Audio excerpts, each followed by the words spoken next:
Problem in homework. उसके अलावा देखो revision, motivation, exam news and guidance session. Guidance session बहुत जरूरी होते हैं। देखो कभी कभी आप डिमोटिवेट हो जाते हैं ना बच्चे कि भाई नहीं हमारे अच्छे नंबर नहीं आ रहे या हम अच्छा नहीं कर सकते, तो अगर टीचर उनको प्रॉपरली और सही वे में गाइड करें तो वो बहुत अच्छा अपने एग्जाम में और लाइफ में भी कर जाते हैं, है ना। उसके अलावा भाई प्रोग्रेस को चेक करने के लिए होंगे वीकली और मंथली टेस्ट, जो कि हमेशा जरूरी होते हैं। अगर कोई इनमें समझ नहीं आता या कोई कमी है तो उसको फिर दूर किया जाता है। तो चलिए अब देख लेते हैं ये फोन नंबर जिस पर कांटेक्ट करके इस कोर्स के बारे में ली जा सकती है भाई और जानकारी। तो क्या है ये फोन नंबर, ये जो यहाँ पर बच्चों फोन नंबर दे रखा ना, इस पर कॉल करके इस कोर्स के बारे में और जानकारी ली जा सकती है। क्योंकि जो बच्चे 10th में हो सकता है उनके मन में और बहुत सारे क्वेश्चंस हो तो इस पर कॉल करके वो पता कर सकते हैं। तो ये तो जानकारी हुई भाई 10th के बच्चों के लिए। अब हम चलते हैं हमारी क्लास में, जो कि हम कर रहे थे, क्या कर रहे थे बताओ जरा, क्या कर रहे थे हम मेंसुरेशन में? हम निकाल रहे थे एरिया और पेरीमीटर, यानी कि पेरीमीटर तो हमने कर लिया था स्टार्टिंग में, अब हम कर रहे थे कैलकुलेट एरिया। अब आपको तो पता ही है भाई, हम आगे चलने से पहले, जैसे कि आपको पता ही, अब तो मेरी हैबिट भी आपको पता ही लग गई है कि हम करते हैं एक क्विज करते हैं ना। तो चलिए पहले हम देखेंगे क्विज के क्वेश्चंस, फिर चलेंगे आगे। तो रेडी है सभी, स्टार्ट करें? तो चलिए भाई देखते हैं क्या है क्वेश्चन फर्स्ट। ये देखो फर्स्ट क्वेश्चन है, Ram went to a park 40 metre long and 20 metre wide, he took 2 complete round of it, तो डिस्टेंस कवर्ड बाय हिम, यानी कि एक पार्क का 2 राउंड लगाने में राम ने कितना डिस्टेंस कवर किया। अगर पार्क की लेंथ 40 मीटर लॉन्ग है और वो है 20 मीटर वाइड बच्चों, अब बताओ कि क्या पेरीमीटर रहेगा इसका। डन, चलिए वेरी गुड, बहुत फास्ट किया भाई सबने। चलो आगे चलते हैं। सेकेंड क्वेश्चन है, Tinu wants to put lace border all around a rectangular table cover, जो कि 20 मीटर लॉन्ग है और भाई 10 मीटर वाइड है। तो find the length of less required by Meenu, मतलब कि कितनी लेस उसको जरूरत होगी उसके चारों तरफ, टेबल के चारों तरफ लगाने में। डन, चलिए अब हम देख लेते हैं भाई इनके आंसर्स। और आपको पता है कि आंसर चेक करने का हमारा क्या मकसद रहता है? आंसर हम इसलिए चेक करते हैं, देखो जिनके अगर ठीक है वो तो खुश हो जाते हैं, उनको मिल जाता है मोटिवेशन कि हमने किया अच्छा। और जिनके बाय चांस गलत है, देखो उनको डीमोटिवेट बिल्कुल नहीं होना है, मतलब उनको उदास बिल्कुल नहीं होना है। उनको देखो करेक्ट आंसर पता चलेंगे और नेक्स्ट टाइम वो करेक्ट आंसर करेंगे, है ना। तो चलिए इनका देखते हैं आंसर। ये एक रेक्टेंगुलर पार्क हो गया। अब भाई इसका पेरीमीटर हमें बताइए क्या होता है, 2 इंटू लेंथ प्लस ब्रेथ, यानी कि हम लेंथ और ब्रेथ को ऐड करके 2 से मल्टीप्लाई कर देंगे, वो पेरीमीटर हो जाएगा ना। तो 2 आ गया भाई, लेंथ है इसकी 40 बच्चों और ब्रेथ है 20, तो ऐड करेंगे तो ये बन जाएगा 60 और 2 को 60 से करेंगे तो आ जाएगा 120 मीटर। बट ये 120 मीटर आएगा भाई 1 राउंड का, लेकिन यहाँ पे क्वेश्चन में क्या है, 2 कंप्लीट राउंड।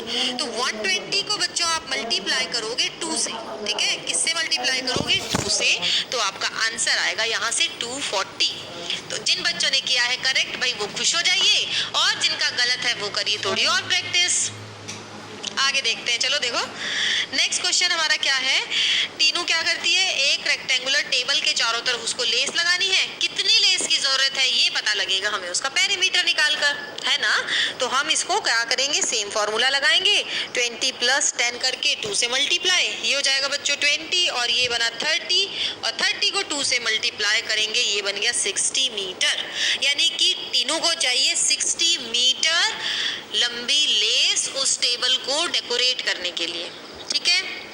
तो सही है आप सबका, जिन बच्चों का सही है वो अपना थंब रेज करेंगे, ठीक है, ये बताने के लिए, क्योंकि बाद में जब मैं देखूंगी तो मुझे पता चले ना भाई कितने बच्चों ने सही किया है और कितनों को समझ आया है। और गलत है तो फिर से कहूंगी उदास मत होइए, बट सीखिए। इसका मतलब ये नहीं है कि हम सीखना छोड़ दें, सीखो कि गलती कहाँ है और नेक्स्ट टाइम वो नहीं करनी है, ठीक है। तो चलिए अब हम चलते हैं हमारे टॉपिक की तरफ। भाई हमारा टॉपिक, हमारे क्वेश्चंस हम डिस्कस कर रहे थे, है ना। हम कर रहे थे अपनी एक्सरसाइज के क्वेश्चंस डिस्कस, और हम कल 6 क्वेश्चंस कर चुके थे। आज हमारे नेक्स्ट क्वेश्चन की बारी है, तो बड़े ध्यान से बच्चों इसको समझना है। अगर ये सेम क्वेश्चन बाय चांस आपकी बुक में नहीं है, वैसे तो आपको पता ही है कि हम एनसीईआरटी कर रहे हैं, अगर आपके पास एनसीईआरटी नहीं है तो जो भी आपके पास बुक है तो बेटा उसमें इस तरह का क्वेश्चन है जरूर, ठीक है। तो ध्यान से अपनी बुक को देखो और उसमें आपको ऐसा क्वेश्चन जरूर मिलेगा। दूसरी बात, मैथ्स में क्या जरूरी होता है? मैथ्स में जरूरी होता है मेथड का आना, यानी कि आपको तरीका आना चाहिए कोई भी क्वेश्चन सॉल्व करने का, डिजिट फिर कुछ भी हो, है ना। आपके स्कूल में भी तो टीचर कहती है ना कि आपकी बुक से नहीं आएंगे, कहीं बाहर से पेपर आएगा। तो बाहर से कहाँ, कोई दूसरे प्लेनेट से थोड़ी आएगा कि मार्स से आ जाएगा या जुपिटर से आएगा। कहने का मतलब है कि डिजिट चेंज हो जाएंगी, मतलब कि आपको मेथड आना चाहिए कोई भी क्वेश्चन सॉल्व करने का, क्वेश्चन चाहे कहीं से भी दिया हो, ठीक है। तो चलिए भाई अब हम स्टार्ट करते हैं हमारा क्वेश्चन। और बच्चों जिन बच्चों को ये क्लासेस कई बार नहीं मिल पाती, उनको अपना जो डाउटनट ऐप है वो अपडेट करने की ज़रूरत है। बच्चों जिनको कई बार क्विज नहीं दिखता है या कोई किसी तरह की प्रॉब्लम आ रही है, तो वो अपना ऐप अपडेट कर लें, ठीक है। कई बच्चों ने अपडेट नहीं किया हुआ है तो कभी उनको क्लास का नहीं पता चलता, कभी क्विज नहीं मिल पाते हैं, तो प्लीज़ अपडेट करो अपना। और जो नया जो वर्जन है डाउटनट का, उसमें आपको सारी चीज़ें मिलेंगी, ठीक है। तो आप अपनी क्लास डेली रेगुलर बिना किसी झंझट के, दिक्कत के अटेंड कर सकते हो न्यू वर्जन में, मतलब नए अपडेटेड वर्जन में। सिर्फ आपको अपडेट करना है, ठीक है। चलो आगे देखते हैं हम। A room is 4 metre long, कितना मीटर लॉन्ग है? 4 मीटर लॉन्ग है, और 3 मीटर 50 सेंटीमीटर वाइड है, ठीक है। How many square metres of carpet is needed to cover the floor of room, यानी कि रूम के फ्लोर को कवर करने के लिए कितने मीटर स्क्वायर कारपेट चाहिए। तो मान लो जैसे मैंने ये एक रूम बना लिया यहाँ पर, ठीक है। ये क्या बनाया? एक रूम बनाया। इस रूम की बच्चों देखो लेंथ है 4 मीटर, और इसकी ब्रेड्थ है देखो 3 मीटर 50 सेंटीमीटर। गिवन है ना, ये देखो यहाँ दे रखी है 3 मीटर 50 सेंटीमीटर, और ये है इसकी लेंथ भाई। अब कारपेट आपको पता ही है, कारपेट रूम में बिछाने का मतलब है कि पूरे रूम का जो फ्लोर है उसको कवर करना। तो अगर हम कारपेट का एरिया निकाल लें तो वही किसका होगा? रूम का एरिया।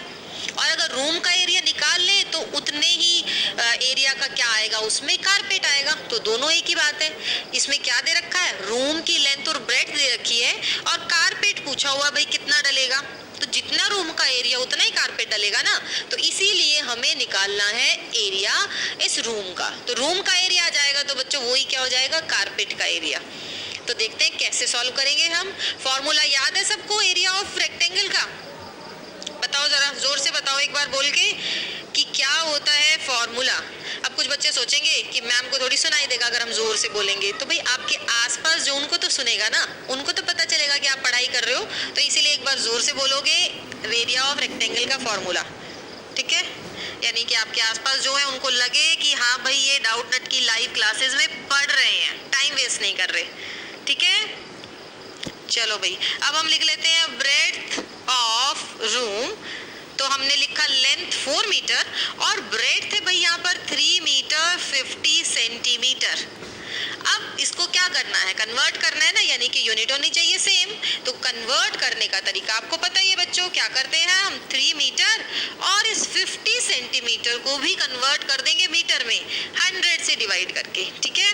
तो क्या लिखेंगे इसको? क्या बन जाएगा? ये देखो 3 मीटर प्लस ये बन जाएगा 0.50 मीटर, और ऐड करेंगे तो ये बन जाएगा 3.50 मीटर। ये बन गया मीटर में। तो अब लेंथ और ब्रेड्थ दोनों आ गई। हम क्या निकालेंगे? एरिया ऑफ रूम लिख लो या फिर एरिया ऑफ कारपेट, दोनों एक ही बात है। हमारे क्वेश्चन में क्या है? How many square metre of carpet, तो हम कारपेट लिख लेंगे। तो एरिया ऑफ कारपेट, ठीक है। एरिया ऑफ कारपेट मतलब जो एरिया ऑफ रेक्टेंगल है वही आएगा। क्या फॉर्मूला होता है बताओ एरिया ऑफ रेक्टेंगल का? जल्दी से बताइए क्या होता है? लेंथ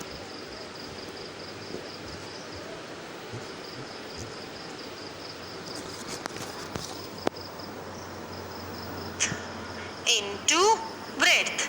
लेंथ इनटू ब्रेड्थ का मतलब भी मैं बता बता दूं, मतलब लेंथ को आपको ब्रेड्थ से मल्टीप्लाई करना है और कुछ नहीं करना। आप सोचोगे ये लेंथ इंटू ब्रेड्थ क्या मैम बोलती है, मतलब मल्टीप्लाई करना है इसको। अब देखो कैसे करेंगे, ये हो गया 4 मीटर और यहाँ पर है भाई 3.50 मीटर। डेसिमल का चैप्टर तो हम कर चुके हैं, इसीलिए हमें अच्छे से आता है डेसिमल को रिमूव करना। आता है या नहीं आता, बताओ जरा, सबको आता है? चलो फिर बहुत अच्छी बात है, सबको आता है। तो भाई कैसे करेंगे अब इसको, डेसिमल को हम हटाएंगे और डेसिमल को हटाने के बाद नीचे क्या लगा देंगे 100 और यहाँ से हम 0 कट कर देंगे। फिर क्या करेंगे 5 से कैंसिल कर दो, 5 7 जा और 5 2 जा 10, 2 से 4 को कैंसिल कर दो, ये आ जाएगा भाई 14 मीटर स्क्वायर। तो ये क्या बन जाएगा 14 मीटर स्क्वायर, इसका बन जाएगा एरिया। ठीक है, तो एरिया हमने कैसे निकाला, लेंथ इनटू ब्रेड्थ को मल्टीप्लाई करके। ठीक है, समझ आया सभी को? ठीक है, अगर समझ आया है तो बहुत अच्छी बात है, नहीं मैं एक बार और रिपीट कर देती हूँ आप लोगों के लिए, देखना जरा कि कैसे किया। सबसे पहले हमने क्या किया, हमने किया यूनिट को चेंज, और कैसे चेंज किया,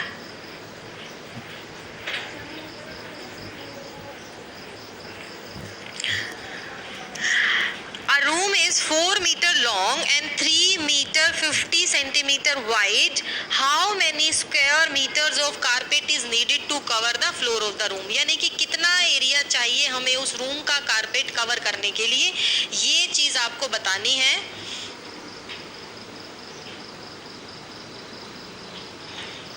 आगे बताओ, आगे चलते हैं। ठीक है, उसमें हमने एरिया निकाल लिया, लेंथ इनटू ब्रेड्थ को मल्टीप्लाई करके, और हमारे पास एरिया आ गया। अब हम क्या निकालेंगे, सेकंड क्वेश्चन देखेंगे। A floor is 5 metre long and 4 metre wide, यानी कि एक फ्लोर है वो कितना है, देखो 4 मीटर लॉन्ग है, सॉरी 5 मीटर लॉन्ग है और 4 मीटर वाइड है। A square carpet of sides 3 meter is laid on the floor. कितने साइड का कारपेट इसमें डाला है, 3 metre. Find the area of floor that is not carpeted, यानी कि हमें वो एरिया देखना है जिस पर कारपेट नहीं बिछा है। अब आपने देखा है ना रूम, कारपेट का मतलब कोई भी मैट, कोई भी दरी जिसको बोलते हैं, या चटाई, कुछ भी हो सकता है कारपेट। ठीक है, यानी कि कुछ एरिया में डल गया है वो स्क्वायर कारपेट और कुछ में नहीं डला है। ठीक है, तो जहां नहीं डला है, नॉट कारपेटेड, वो भाई हमें निकालना है। क्या निकालना है, जिसमें नहीं डला है वो निकालना है हमें।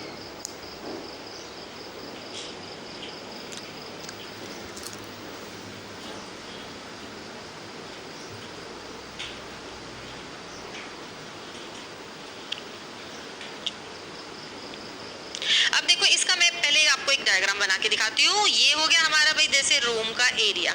ठीक है, अब ये है जैसे 5 मीटर लॉन्ग और 4 मीटर क्या है, इसकी ब्रेड्थ है। ठीक है, तो हमें क्या बिछाना है इसमें, कारपेट, और कारपेट का एरिया कैसा है भाई 3 मीटर इसका एरिया है, किसका, कारपेट की साइड है। तो देखो 3 मान लो, हम यहाँ तक ले लेते हैं 3 और यहाँ तक ले लेते हैं, इसको कवर कर लेते हैं। मान लो ये क्या हो गया, इसका कारपेटेड एरिया, यानी कि जहां पर कारपेट बिछ चुका है। हमें कौन सा निकालना है, हमें वो निकालना है जहां पर कारपेट नहीं बिछा है, यानी कि अनकारपेटेड एरिया। तो वो क्या बचा, ये वाली साइड, वो क्या बची, ये वाली साइड हो गई ना। तो इसका मतलब इसका एरिया हमें निकालना है। तो देखो इसका एरिया निकालने के लिए हम क्या करेंगे, इसका एरिया निकालना हमें। ठीक है, ये जो मैंने यहाँ पे ग्रीन और येलो कर दिया, इसका एरिया। तो हम देखें क्या करें, हम करेंगे इसमें एरिया निकालेंगे पूरे रेक्टेंगल का, और फिर उसमें से क्या माइनस कर देंगे भाई, स्क्वायर का एरिया। तो हमारा ये आ जाएगा।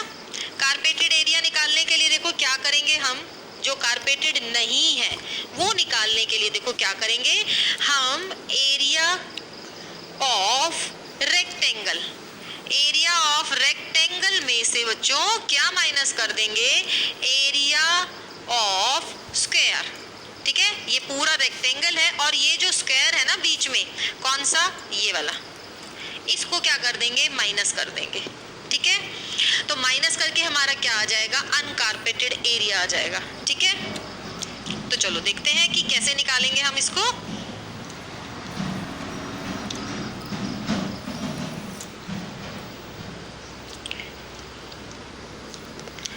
ये हो गया हमारा एरिया मतलब रूम हो गया, और यहाँ तक हो गया हमारा कारपेट। हमें निकालना है भाई ये एरिया, ठीक है, कौन सा एरिया, ये वाला एरिया। और ये पूरा जो है 5 मीटर लॉन्ग है, 4 मीटर वाइड है, और स्क्वायर है कारपेट। ये ध्यान रखना है, कैसी शेप है कारपेट की, स्क्वायर शेप है, तो हम स्क्वायर शेप के कारपेट को माइनस कर देंगे टोटल में से। क्या कर देंगे बच्चों, इसको माइनस। तो अब दो चीजें पता होनी चाहिए यहाँ पर हमें, एक तो हमें रेक्टेंगल का एरिया और दूसरा स्क्वायर का एरिया पता होना चाहिए, है ना, तभी तो माइनस करेंगे। तो देखो कैसे करेंगे,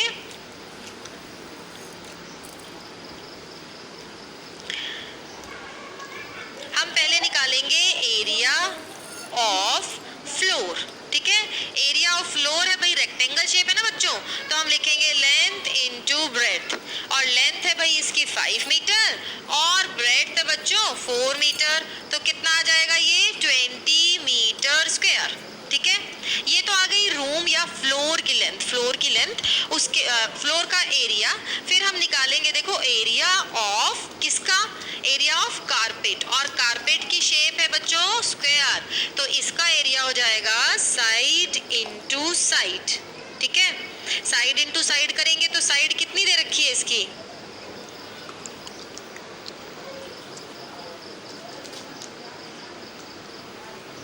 साइड कितनी दे रखी है, देखो साइड है इसकी 3 मीटर, तो हम यहाँ लिखेंगे 3 मीटर इंटू 3 मीटर, तो ये हो जाएगा भाई 9 मीटर स्क्वायर। बस अब क्या करना है, सिंपली आपको माइनस करना है, यानी कि area of floor that is not carpeted, क्या लिखोगे आप, area of floor that is not carpeted. Carpeted का मतलब है बच्चों जितने पोर्शन में कारपेट नहीं है वो बताना है, नॉट कारपेटेड। उसको निकालने के लिए हम एरिया ऑफ फ्लोर में से, एरिया ऑफ फ्लोर है ना टोटल जो एरिया है, उसमें से क्या माइनस कर देंगे, एरिया ऑफ कारपेट माइनस कर देंगे, ठीक है, हमारा बचा हुआ पोर्शन आ जाएगा। तो हम 20 मीटर स्क्वायर में से माइनस कर देंगे 9 मीटर स्क्वायर, आंसर आ जाएगा हमारा 11 मीटर स्क्वायर। तो इसका मतलब ये हुआ कि जो ये एरिया बचा हुआ है ये वाला, इसका जो एरिया निकला है वो निकला है भाई 11 मीटर स्क्वायर, ठीक है। समझ आया सभी को, सिर्फ हमने क्या किया, फ्लोर का एरिया निकाला और फ्लोर के एरिया में से बच्चों कारपेट का एरिया माइनस कर दिया, सिर्फ इतना ये क्वेश्चन था, ठीक है। चले आगे, तो चलो भैया अगला क्वेश्चन देख लेते हैं। अगला देखो कितना मतलब अच्छा क्वेश्चन है, फ्लावर है तो सुंदर भी बोल सकते, देखो कितना सुंदर क्वेश्चन है, कैसे 5 square flower beds each of side 5 metre are dug on a piece of land 5 metre long 4 metre wide, यानी कि देखो कितना बड़ा क्वेश्चन है। क्या क्या कह रहा है वो कि एक मान लो एक लैंड है और उसकी भाई देखो लेंथ है 5 मीटर और ब्रेड्थ है 4 मीटर। अब उसमें देखो फ्लावर बेड, कितने फ्लावर बेड, फ्लावर बेड का मतलब होता है कि उसमें क्यारियां बनाते हैं ना, फ्लावर बेड का मतलब क्यारियां बनाना जिसमें फूल लगाने हैं, ठीक है। फ्लावर बेड का क्या मतलब हुआ कि क्यारियां खोदना छोटी छोटी और उनमें फूल लगाना, तो ऐसी 5 क्यारियां बनाई है और हर एक की साइड कितनी है 1 मीटर, कितनी है 1 मीटर। तो मान लो जैसे मान लो ये 1 मीटर हो गई, ये पूरा एक स्क्वायर बन गया, ये 1 मीटर का एक स्क्वायर बन गया, ये एक क्यारी हो गई। ऐसे मान लो ऐसे दूसरी बना ली, ये हो गई तीसरी, ऐसे हो गई 4, ऐसे हो गई 5, तो इस तरह से 1 2 3 4 5 बना ली गई, ठीक है। हमें क्या निकालना है, what is area of remaining part, यानी कि ये जो बचा हुआ पार्ट है ना उसका एरिया हमें निकालना है। तो सेम वैसे ही करेंगे,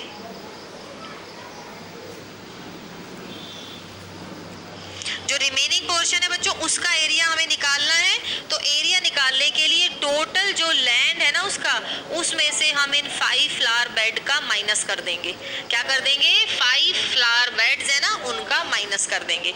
तो चलो देखते हैं कैसे निकालेंगे हम, और आप लोग भी अपनी नोटबुक और पेंसिल सब लेकर बैठना है, ठीक है, साथ के साथ निकालते जाइए। बहुत सारे बच्चे करते भी हैं साथ के साथ, वो भेजते हैं अपनी पिक्स और वो देखती हूँ बच्चों में कि आप लोगों ने कितना किया है कितना नहीं। कुछ बच्चे भेजते हैं तो सब दिखता है, मुझे पता चलता है कि आप प्रैक्टिस कर रहे हो, ठीक है। तो सबसे पहले हम निकालेंगे एरिया ऑफ लैंड, निकाल लेते हैं, ठीक है।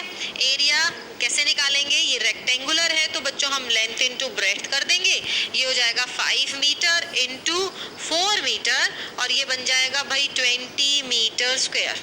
ठीक है, उसके बाद हम निकालेंगे एरिया ऑफ 1 स्क्वायर बेड। पहले एक का निकाल लेते हैं। ठीक है, 1 फ्लावर बेड, स्क्वायर बेड नहीं फ्लावर बेड लिखेंगे इसको।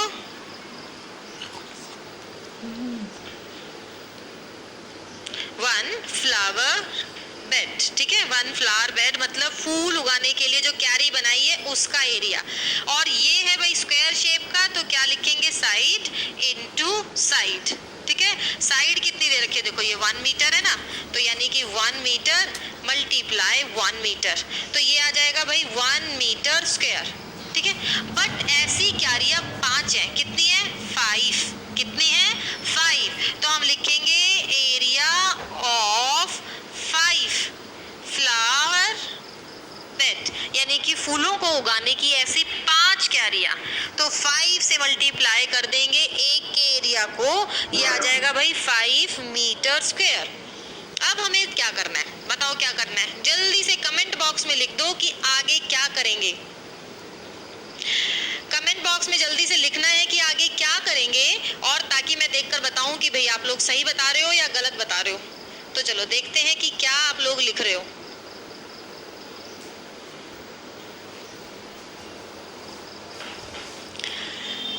चलिए भाई वेरी गुड, कुछ बच्चे लिख रहे हैं कि भाई हम सब्ट्रैक्ट करेंगे, बहुत अच्छी बात है। तो चलो सब्ट्रैक्शन करते हैं। हम क्या करेंगे? हम सब्ट्रैक्शन करेंगे एरिया ऑफ रिमेनिंग पार्ट निकालने के लिए।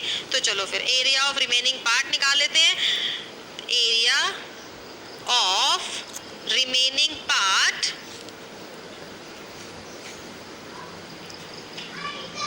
इसके लिए क्या करेंगे बताओ? किस में से क्या करेंगे? बहुत सारे बच्चे लिख रहे हैं सब्ट्रैक्ट करेंगे, अब ये बताओ कि किस में से करेंगे? एरिया ऑफ लैंड में से क्या कर देंगे? Minus area of 5